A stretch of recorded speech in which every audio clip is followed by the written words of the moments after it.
السلام علیکم، welcome to my YouTube channel guiding light اسلام۔ آج کی ویڈیو میں ہم بات کریں گے شعبان کے بارے میں۔ شعبان کا مہینہ بہت ہی افضل اور فضیلت والا ہے۔ اسلامی سال کا 8واں مہینہ شعبان المعظم نفلی روزوں اور عبادات کے لیے انتہائی فضیلت والا ہے۔ اس ماہ کی فضیلت کی وجہ یہ معلوم ہوتی ہے کہ اس مہینے میں ماہ رمضان کے روزوں، تراویح اور دیگر عبادات کی تیاری کا موقع ملتا ہے۔ رمضان المبارک کے استقبال اور عبادت کی تیاری ہی کی وجہ سے رسول اللہ صلی اللہ علیہ وآلہ وسلم نے اس مہینے میں خصوصیت سے خیر و برکت کی دعا فرمائی ہے۔ حضرت انس رضی اللہ عنہ فرماتے ہیں کہ رسول اللہ صلی اللہ علیہ وآلہ وسلم یہ دعا فرمایا کرتے: اے اللہ، ہمارے لیے رجب اور شعبان میں برکت عطا فرما اور ہمیں رمضان کے مہینے تک پہنچا۔ حضرت انس رضی اللہ عنہ بیان کرتے ہیں کہ رسول اللہ صلی اللہ علیہ وآلہ وسلم سے پوچھا گیا کہ رمضان کے بعد سب سے افضل روزہ کون سا ہے؟ آپ صلی اللہ علیہ وآلہ وسلم نے فرمایا: شعبان کا، رمضان کی تعظیم کے لیے۔ ترمذی کی ایک حدیث ہے جس کا مفہوم یہ ہے: حضرت عائشہ صدیقہ رضی اللہ عنہا فرماتی ہیں، میں نے نہیں دیکھا کہ آپ صلی اللہ علیہ وآلہ وسلم نے کسی مہینے میں شعبان سے زیادہ نفلی روزے رکھتے ہوں۔ اس کے ساتھ ساتھ حضرت ابو ہریرہ رضی اللہ عنہ سے روایت ہے کہ رسول اللہ صلی اللہ علیہ وآلہ وسلم نے ارشاد فرمایا، یعنی جب آدھا شعبان باقی رہ جائے تو روزے مت رکھو۔ علماء کرام نے اس کا مطلب یہ بیان کیا ہے کہ اس حدیث شریف میں ممانعت ان لوگوں کے لیے ہے جن کو روزہ کمزور کرتا ہے۔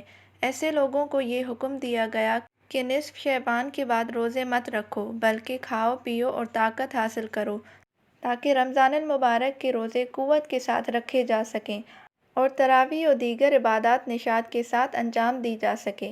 جبکہ امت میں ایسے لوگ جو کہ طاقت رکھتے ہیں اور شعبان المعظم کے نفلی روزے ان کو کمزور نہیں کرتے، وہ نصف شعبان کے بعد بھی نفلی روزے رکھ سکتے ہیں۔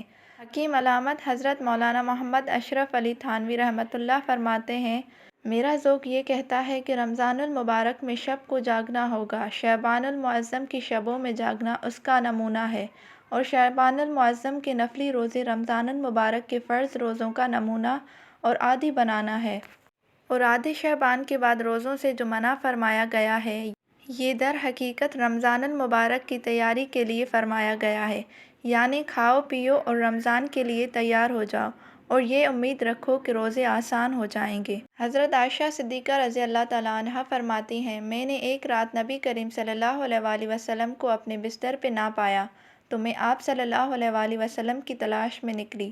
میں نے دیکھا کہ آپ صلی اللہ علیہ وآلہ وسلم مدینہ طیبہ کے قبرستان بقیع میں ہیں۔ آپ صلی اللہ علیہ وآلہ وسلم نے مجھے دیکھ کر ارشاد فرمایا، کیا تو یہ اندیشہ رکھتی ہے کہ اللہ اور اس کا رسول تیرے ساتھ ناانصافی کرے گا، یعنی تیری باری میں کسی دوسری بیوی کے پاس چلا جائے گا؟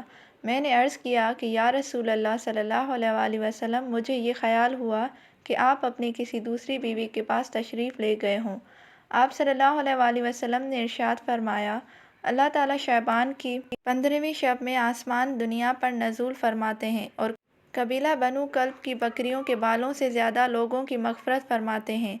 قبیلہ بنو کلب عرب کا ایک مشہور قبیلہ تھا جس کے پاس عرب کے تمام قبائل سے زیادہ بکریاں تھیں۔ احادیث مبارک کے مطابق چونکہ اس رات میں بے شمار گنہگاروں کی مغفرت اور مجرموں کی بخشش ہوتی ہے اور عذاب جہنم سے چھٹکارا اور نجات ملتی ہے، اس لیے عرف میں اس رات کا نام شب بارات مشہور ہو گیا۔ البتہ حدیث شریف میں اس رات کا کوئی مخصوص نام نہیں آیا بلکہ لیل نصف من شعبان، یعنی شعبان کی درمیانی شب کہہ کر اس کی فضیلت بیان کی گئی ہے۔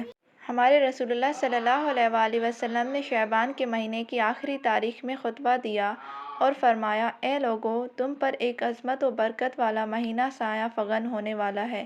پھر آپ صلی اللہ علیہ وآلہ وسلم نے شب قدر، تراویح، مغفرت باری تعالیٰ اور رمضان میں اہتمام سے کیے جانے والے خصوصی اعمال کا تذکرہ فرمایا۔